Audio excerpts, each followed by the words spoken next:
Dans la vidéo précédente, tu parlais des starseeds, en français poussière d'étoiles, et en conférence, tu as souvent évoqué que les animaux avaient plus de conscience, d'où le titre d'aujourd'hui, les animaux seraient des starseeds.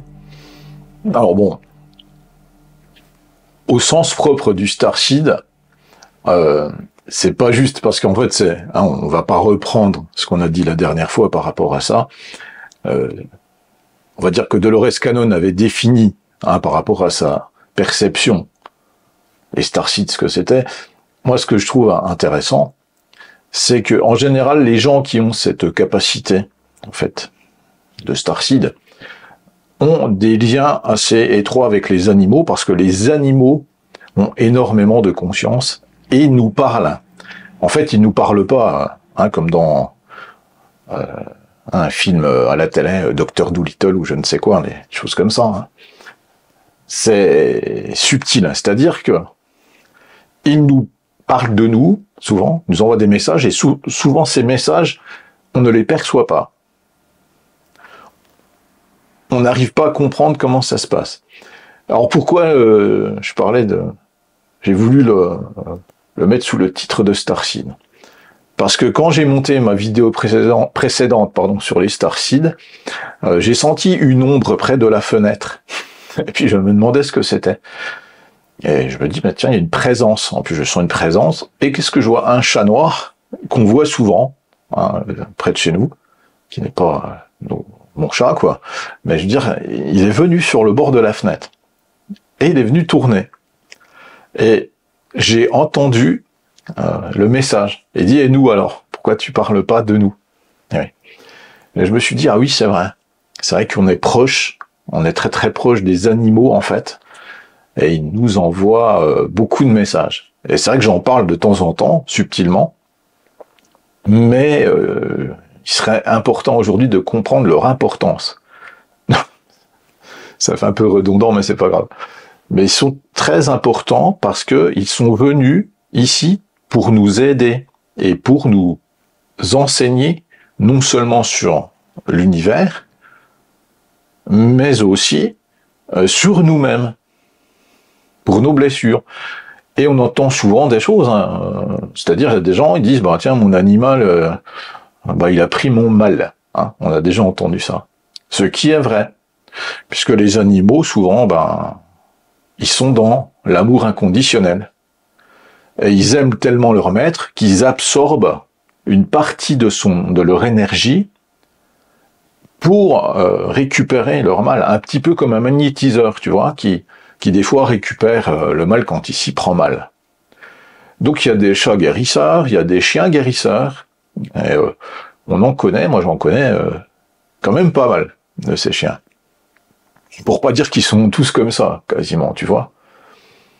Mais ce qu'il faut comprendre, c'est que les animaux viennent à toi. Et ce n'est pas toi qui choisis véritablement. Même si tu dis, si c'est moi qui ai choisi, tout ça. C'est l'univers qui a choisi pour toi cette rencontre. C'est un peu plus subtil que ce qu'on imagine. Pour tout, c'est comme ça. Pourquoi j'avais envie de parler de poussière d'étoiles pour ces animaux? Parce qu'il faut comprendre que la source, et ça c'est ce que je vois moi, d'accord, de l'univers, l'intention de départ de la source ne s'arrête jamais. Cette intention qui part de la polarité yang, donc de la source universelle, elle ne peut pas s'arrêter jusqu'à ce qu'elle soit dans l'acte de création. Donc elle va traverser cette intention tous les êtres vivants créés par la source pour aboutir au final au résultat escompté d'expansion de l'univers. Donc elle rend toujours hommage à la vie, c'est-à-dire que elle ne va pas s'arrêter parce qu'il y a de la mort, ou elle va continuer d'envoyer l'intention à travers les êtres. La poussière d'étoile donc n'est pas un personnage, le starseed n'est pas un personnage, le personnage n'est que le réceptacle de cela. Donc et nous sommes le réceptacle aussi de cela. Les animaux étant différents de nous, parce qu'ils ont une conscience collective, une espèce de conscience universelle, justement. Ils arrivent véritablement à nous montrer un tas de choses. Et je te l'ai déjà démontré, hein, quand des fois on se promène. Prenons l'exemple du corbeau. Alors j'ai parlé du corbeau au cimetière américain d'Épinal pour ceux qui ont déjà vu cette vidéo sur ma perception des vies antérieures. Donc je vais pas répéter ça. Vous pouvez aller voir la vidéo si vous souhaitez pour entendre à nouveau ce témoignage. Et ce qui est intéressant, c'est que le corbeau, c'est un animal qui est là pour faire le lien entre le monde terrestre et le monde céleste. Je dis bien le monde céleste, pas le monde astral. Le monde céleste étant plus grand que le monde astral. Donc en fait, le corbeau, lui, n'est pas connecté à l'astral, il est connecté véritablement à plus de conscience. Il fait le lien parce que il envoie l'information de la source ici, et en même temps, il renvoie l'information d'ici à la source. C'est pour ça que ça peut expandre. Tu vois, ces énergies, elles sont tout le temps dans ce travail. C'est d'échange, quoi. C'est un échange. Et c'est comme ça que ça se passe, tu vois. La vie, elle se passe comme ça, toujours. C'est-à-dire que la conscience, c'est la vie.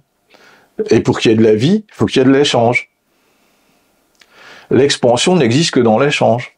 Si quelqu'un prend tout, comme ça se passe souvent ici, bah, il détruit, forcément, puisqu'il n'y a pas d'échange. Donc il n'est pas dans la conscience, justement. La personne qui veut tout prendre pour lui. Et pas partager, parce qu'en fait, quand on prend, on doit retransmettre, en fait, quelque chose. Il y a des gens qui ont compris vraiment ça aujourd'hui, je crois. C'est assez génial, et il y a des gens qui n'ont toujours pas compris. Et on voit, au nombre de commentaires, il y a beaucoup de gens exceptionnels, qui ont vraiment de la bienveillance, qui ont une belle perception, et bien il y a quelques personnes qui sont vraiment de mauvaises intentions, mais véritablement. Mais très peu. Alors ça fait plaisir de voir qu'il n'y a pas autant de gens mal intentionnés que de gens bien intentionnés. Donc c'est déjà une bonne chose. Dans la compréhension de l'univers, il faut toujours que on comprenne que l'échange entre nous doit être dans une fluidité, pas dans la rugosité de la dualité toxique voulue par le système archontique. Tant qu'on est dans cette compétition artificielle de l'ego, je suis plus important que toi, on n'a pas compris. Et les animaux, parce qu'on ne s'éloigne pas du sujet, en vérité, les animaux n'ont pas cette problématique. Ça ne veut pas dire qu'ils n'ont pas une forme d'ego. Ça veut dire qu'ils l'utilisent très différemment. D'ailleurs, il ne s'agit pas qu'il n'y ait plus d'ego, dont on en parlera dans une autre vidéo, mais il s'agit bien de l'utiliser d'une façon cohérente, en lien avec le cœur. Le principe de la main de fer dans le gant de velours, tu vois. Et il s'agit bien de faire attention à ça. L'ego, il sert pas à rien. Et les animaux l'utilisent quelque part, leur forme d'ego qu'ils ont, ils l'utilisent. C'est-à-dire, tu regardes un chat des fois, il va venir t'agresser, quoi. Il va venir te faire un espèce de jeu, tu vois, pour te montrer son mécontentement. Mais est-ce qu'il te montre son mécontentement? Ou est-ce qu'il ne te montre pas plutôt le tien? Est-ce qu'il te montre pas ton côté pressé, des fois, ou ton côté colérique? Un exemple me revient. On avait un chat quand j'étais plus jeune. J'avais entre 25 et 30 ans. C'était il y a quand même pas mal de temps. Et ce chat avait un comportement tout à fait étrange, parce qu'il pouvait être tout à fait adorable. Et des fois, il pouvait être, tu vois, un peu bizarre, un peu agressif, un peu. Mais il correspondait bien, finalement, à tout ce qui se passait. Et il nous parlait finalement de nous. Alors une fois, c'est marrant l'histoire, parce que moi je m'attendais pas à ça. Je fumais encore à cette époque-là. Hein. Donc je fumais une cigarette sur le balcon. Et le chat arrive. Et lui, il veut rentrer. Et je le regarde, j'ai dit, écoute, attends, hein, un petit peu comme ça. Et moi, qui à l'époque était quelqu'un de très dynamique, très pressé, tu vois, parce que faut savoir qu'après j'en ai fait un burn-out de ça, parce que j'étais quelqu'un de très, fallait tout le temps que j'avance dans mes projets, dans les choses, donc j'avais pas compris quelque chose. Hein. Le chat, en fait, lui, était pressé de rentrer, mais c'est moi qui étais pressé quelque part tout le temps. Alors tu sais ce qu'il a fait? Il m'a uriné sur la jambe. Tu vois, j'ai senti un jet chaud d'un coup comme ça, tu vois, sur mon jean, donc je me suis un peu fâché contre lui. Mais avec le recul, après, j'ai compris le message. Il me dit, tu vois, d'être pressé, c'est ça, c'est que tu peux finalement faire du mal aux autres, enfin en tout cas les blesser, quoi, en tout cas leur pisser dessus un peu, tu vois ce que je veux dire, ne pas prendre soin des autres en étant pressé. Il y avait un message comme ça. Il parle de moi. Il faut arrêter de dire ouais le chat il est méchant, machin, tout ça. Non, non, il te parle de toi. Ça correspond à ce que tu es. Ça c'est un exemple, tu vois, du chat qui te montre quelque chose de toi. Une fois j'étais parti chez une amie qui avait besoin de soins, enfin de compréhension comme ça, tu vois, par rapport à elle. Et moi je lui dis la phrase habituelle à laquelle j'adhère toujours, c'est-à-dire que l'extérieur reflète ton intérieur. Chez toi, ça reflète ton intérieur. Et chez elle, ben, je commence à observer, je vois des choses quoi, très intéressantes et je lui dis. Et elle a beaucoup d'animaux, cette femme. Des animaux de ferme, d'accord, donc des poules, des canards, et forcément il y a des chats. Mais il y a des chats aussi des voisins. Et je remarque un petit chat noir qui vient tout le temps dans son jardin. Et ce petit chat noir, c'est rigolo, il est noir et blanc, il n'est pas seulement noir. Et le petit chat noir et blanc, symboliquement, il représente la dualité. Contrairement au chat noir, qui lui vient de la lumière. Tu vois? Et ce petit chat noir de la dualité est dans un côté, forcément, il a un côté où c'est qu'il peut être agressif. Et c'est marrant parce qu'il vient agresser une poule sans arrêt. Et il se sauve, tu sais, c'est un bébé chat, hein. Il se sauve à chaque fois, il revient. Et en fait, cette dame, elle me dit, ouais, moi j'en ai marre des gens parce que tout le temps je suis confronté, je me fais toujours agresser, je me fais tout le temps malmené par les autres. Ouais, je comprends pas. Je suis gentil. Enfin, tu vois, le discours habituel des gens qui n'ont pas compris. Et je lui dis, j'entends ce qui se passe un peu autour de tout ça, la résonance qu'il y a. Et je lui dis, regarde ta poule, là. Elle est en train d'attendre pour te montrer quelque chose. Et la poule, elle avance, d'accord, dans un endroit, d'accord, où c'est qu'elle est vraiment en capacité, tu vois, d'évoluer, mais à l'extérieur, d'accord. Mais elle se protège pas. Et là, qu'est-ce qui se passe? Là, le petit chat noir et blanc qui arrive et qui commence à friter la poule. Et je lui dis, regarde ce qui lui arrive à ta poule. La poule, c'est toi. Comment ça se fait? Ben parce qu'elle ne se protège pas, finalement, des agressions extérieures, quoi. Donc, le chat, il vient te montrer ça, et la poule, elle joue un jeu pour que tu observes ce qui se passe. Ça t'appartient, cette scène. Et après, la poule, elle attend. Mais elle, c'est pas quelqu'un qui va au bout des choses. Et ça, je vous invite toujours à aller au bout des choses, d'ailleurs. C'est très important. Les gens qui vont pas au bout des choses, ils comprennent pas les choses. C'est impossible. Si tu vas pas au bout de quoi que ce soit, tu peux pas comprendre le sens profond. Hein, c'est-à-dire le départ, il y a un départ, il y a une fin, avec une conclusion qui amène vers quelque chose d'autre. Si tu vas pas au bout des choses, tu peux pas comprendre. Donc en fait, elle est comme ça, elle va pas au bout des choses. Je dis, fais attention, tu vas pas au bout des choses, va au bout des choses, regarde, elle t'attend. Et la poule attend. Elle lui montre une autre scène. La scène, elle va dans un endroit différent. Tu sais qu'il y a un petit jardinet un peu protégé comme ça. Vous savez que la symbolique, c'est là, va à l'intérieur de toi, tu verras, ça ira mieux. Tu vois, parce qu'elle est trop à l'extérieur finalement, tu vois. Elle va dans le petit jardin et le petit chat noir et blanc joue le jeu parce que lui, il ne va plus. Il tourne autour comme ça, puis finalement, il se calme, il se roule par terre et il s'en va. Ce petit chat noir et blanc qui appartenait à quelqu'un d'autre, pas à elle. Donc c'est bien l'extérieur, elle se fait agresser. Pourquoi? Parce qu'elle est pas assez centrée sur elle, et trop sur l'extérieur. Elle est trop tournée vers les autres. Et le jeu de la poule et du chat, c'était vraiment tout à fait parlant. Mais regardez chez vous, vous verrez, si vous avez des animaux domestiques, ils vous parlent de vous. J'ai un autre exemple. J'ai une amie qui fait de la communication animale, et puis elle avait fait un site, elle avait fait un groupe, comme ça. Puis moi, je ne participais pas spécialement, mais j'observais un petit peu ce qui se passe. Et un coup, j'ai ma vision d'une situation. Bon, j'interfère pas, parce que j'aime pas tellement ça, donc...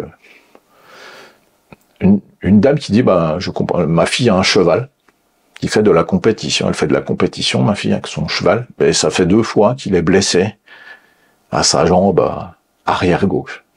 Ok? Sa patte, sa jambe.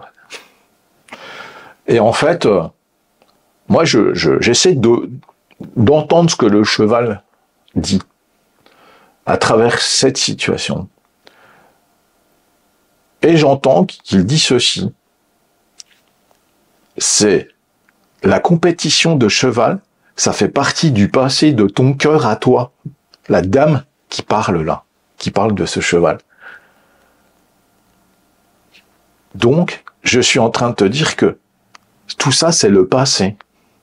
Mais c'est toi qui veux faire de la compétition. Et ta fille, elle n'a pas envie de faire de la compétition. Si j'arrête pas de me faire mal à la patte arrière, c'est parce que ta fille, elle ne veut pas faire de compétition. Et toi, tu veux faire de la compétition, c'est-à-dire tu veux transposer ta vie sur celle de ta fille. Vous voyez, c'est plus compliqué que ce qu'on croit. C'est pas le cheval qui dit « ouais, mais je me casse la patte parce que machin ». Il te parle de toi. Et de toi qui n'est pas forcément la personne, tu vois, qu'on pourrait penser. Donc dans cette situation, il faut bien comprendre quelque chose. Ce qui nous arrive toujours, et les animaux sont là pour nous aider, mais c'est pas seulement des starseeds là. Ils nous renvoient la notion de bodhisattva. Et le bodhisattva, c'est celui qui se sacrifie pour les autres. Il est capable de se faire mal, tu vois, pour te montrer quelque chose que tu ne veux pas voir. C'est à la fois génial, mais en même temps, on doit prendre conscience de ça, pour prendre soin aussi des animaux. Et dire, ok, merci, tu m'aides, je vais essayer de faire attention à moi pour que tu puisses arrêter de te sacrifier pour moi. Pareil, je connais quelqu'un, d'accord, qui est souvent angoissé, c'est un patron, tu vois. Il est tout le temps angoissé, tout ça, il a beaucoup de stress, tout le temps, beaucoup de nœuds au ventre. Parce que, tu vois bien, dans ce système infernal, les gens, ils ont toujours la pression pour rentrer de l'argent, avec leurs employés, alors c'est pas marrant pour lui. Et il avait un beau chien, si tu veux. Et le chien, il a fini par faire une torsion, tu sais, de boyau, et il est mort, quoi. Mais il s'est sacrifié pour lui. Donc c'est pas quelque chose de rare, hein, ça arrive sans arrêt et partout. Donc faut bien prendre conscience de ça. C'est que les animaux, ils sont là pour nous aider. Il y a aussi un autre exemple que je pourrais donner. J'ai une de mes amies qui a eu beaucoup de problèmes, tu vois, dans sa vie, et elle a été confrontée à quelqu'un d'assez mauvais, d'assez pervers, qui l'a fait souffrir, qu'elle a dû fuir d'ailleurs, complètement. Et quand elle était petite, on peut dire que elle a vécu un peu du rejet, tu vois, le côté rejet et abandon. Et le seul truc qui lui plaisait, c'est d'aller faire du cheval. Et sa mère, tu vois, lui payait, tu vois, d'aller faire un peu de cheval. Donc, en fait, quand ça lui est arrivé, elle avait, tu vois, plus de 30 ans, donc, elle a reporté son affection sur un cheval qu'elle a acquise, qu'elle a acheté. Et le cheval, il lui montrait des choses. Moi, j'ai vécu ça.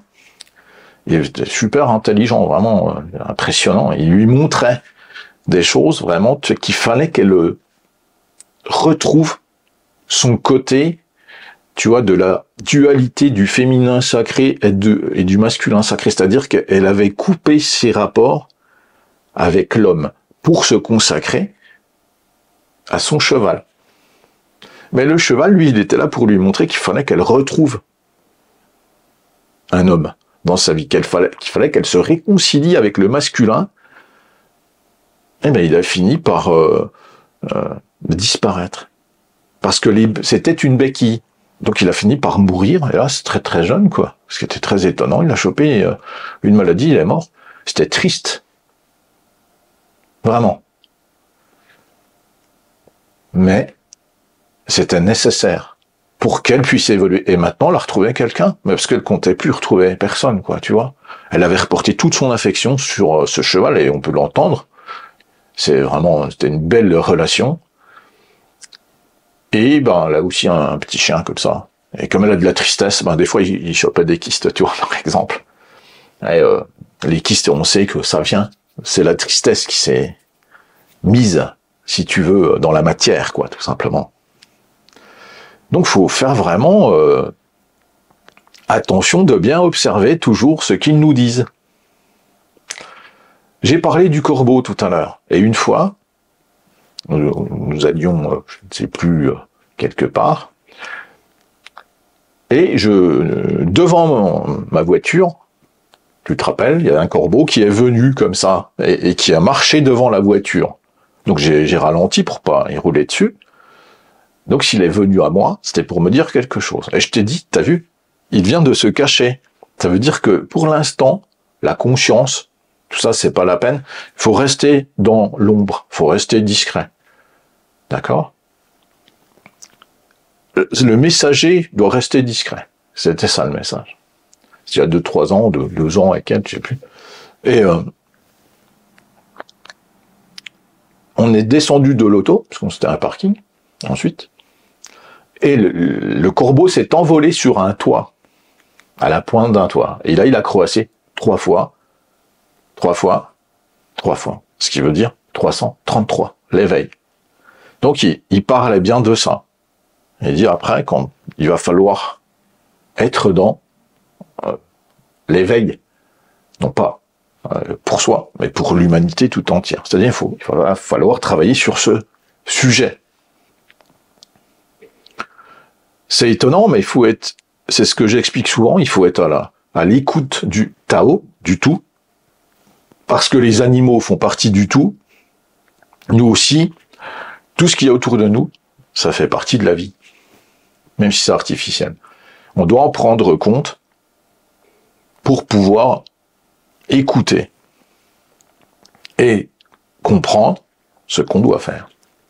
Ce mouvement, d'accord, de la source de départ, ce mouvement de création, ce n'est pas important pour la source, d'accord, qu'il y ait du chaos dedans. Le temps est sans importance. Il faut bien prendre ça en considération. C'est nous qui ralentissons les choses quand on comprend pas. Mais pour la source, c'est pas grave. Pourquoi ? Parce qu'elle arrivera à ses fins. À travers tous les personnages et tous les starseeds et toutes les personnes incarnées, si c'est ici ou ailleurs. D'accord ? Elle arrivera à ses fins. Le temps est sans importance, seule la vie est importante. C'est une phrase du 5e élément, de Vito Cornelius. Maintenant, vous pouvez comprendre le sens que ça a. Le temps est sans importance, peu importe. C'est nous qui devons bien comprendre comment ça fonctionne pour que la vie, elle puisse perdurer. Et arrêtez de se mettre en opposition, mais arrêtez. Se mettre en opposition, ça marche pas. C'est ne plus nourrir ça, c'est différent. Quand on donne de l'importance à des gens, dans leur ego, c'est-à-dire on dit, un homme politique, il est important, donc on est obligé de l'écouter. Par exemple, hein, on dit, mon patron, il est important. On lui donne son pouvoir. Si tu arrêtes d'être dans ce côté artificiel, où c'est que tu t'as donné du pouvoir à quelqu'un énergétiquement, et que tu dis, ce qu'il dit, ça ne correspond pas du tout à la vie. Tu prends conscience de ça. T'arrêtes d'avoir peur, tu sais, de ça. Et les animaux, ils sont comme ça, ils donnent pas d'importance à ce que tu es. Tu peux être chirurgien, d'accord? Tu peux être un balayeur, il va t'accorder exactement la même attention. Parce que lui, il fait pas attention à ça. Ce qu'il regarde, c'est l'énergie des gens. Un animal, ce qu'il voit, c'est quelque chose d'autre. C'est pas du tout un chirurgien ou un médecin, un avocat, machin. Il voit pas ça, lui. Il voit une énergie. Et il est attiré, ou pas, par cette énergie.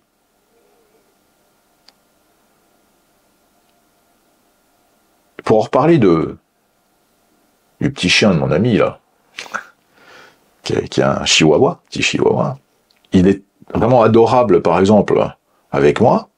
Toi, tu l'as déjà vu, hein, et il vient sur moi, et il a besoin de rester sur moi. Et il y a certaines personnes, quand elles arrivent, elles se font aboyer. Des personnes que moi je perçois, et que je vois à l'intérieur, telles qu'elles sont malsaines, ou qu'elles sont manipulatrices, ou mauvaises, le chien, il le voit aussi, quoi. Et là, il aboie. Alors, c'est pas un chien agressif du tout, quoi. C'est vraiment un chien qui est adorable, qui est gentil, et qui est vraiment dans l'amour inconditionnel, mais il avertit, on va dire. Je vais parler d'une autre chose, et après on pourra conclure avec les animaux, parce que on pourra en parler des heures, parce qu'il y a plein d'exemples comme ça. Je faisais un soin à quelqu'un une fois, et la personne, elle me dit, ouais, j'arrête pas de me faire aboyer par le chien du voisin, hein, j'en ai déjà parlé de ça. Ce chien, c'est un berger allemand, ce genre de chien.